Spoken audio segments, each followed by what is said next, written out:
really.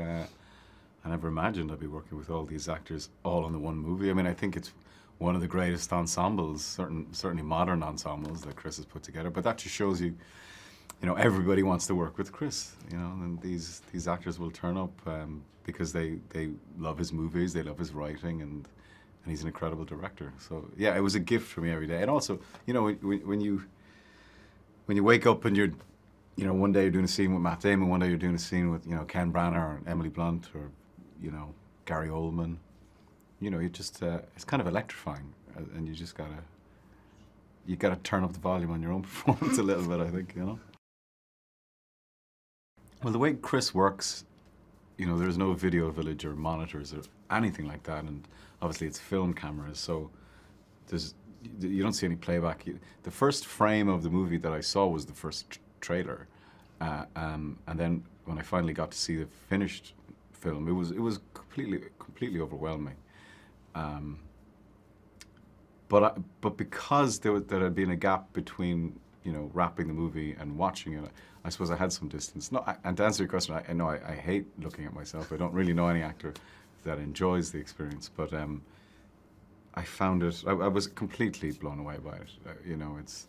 It's a truly essential cinematic immersive experience. Like Chris said, it's like 3D without the 3D glasses. Particularly in an IMAX, and I felt that.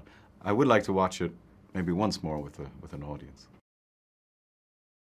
For me, it's the best way to experience a film is in a darkened space with strangers, and you just, there's no interruption.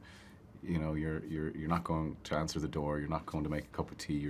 You're invested, and you paid your money. You got your snacks, and you're there. And there's something hugely romantic about it to me.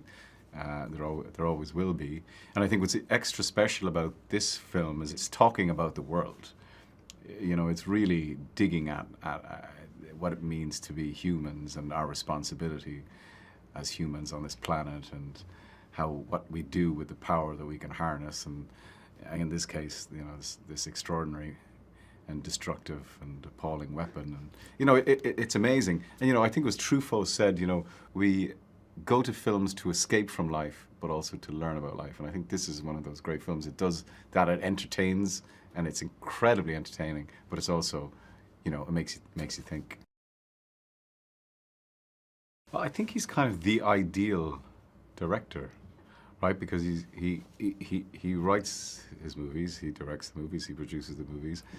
He's incredible visually,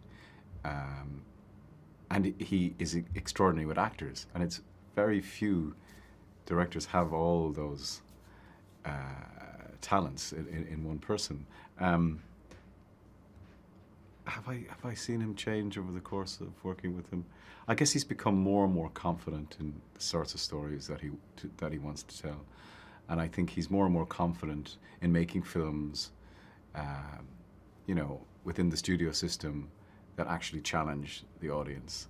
And I've always loved that he's presupposed a level of intelligence with the audience. He always knows that the audience are smart enough to go with him, and he never patronizes an audience. He's never prescriptive or didactic in his movies. They're always kind of a challenge to you, and you need to go, you need to work, but the reward you get for the work is terrific. And I've learned so much from him. It's kind of changed, it's changed my life, my creative and professional life, working with Chris, and I hope I continue. There's a universality to it that people connect with. It. People understand the themes that are in this movie, and there's big questions being asked of the audience. There's no answers being given, which I think is excellent filmmaking always. But it's also it's like a thriller. It's a love story. To me, there's elements of horror in there as well. For sure. So that just resonates with an audience, and I think the period setting, however familiar or not you may be with what happened in 45, I think you'll just be wrapped up in it. The movie grabs you by the throat, like from the beginning, and like you just don't take a breath, I think, from start to finish, really. Because we are now living in a nuclear age because of what happened then. I mean, he did change the world, you know, and that event changed the world forever. We're living with the fallout of that ever since, you know.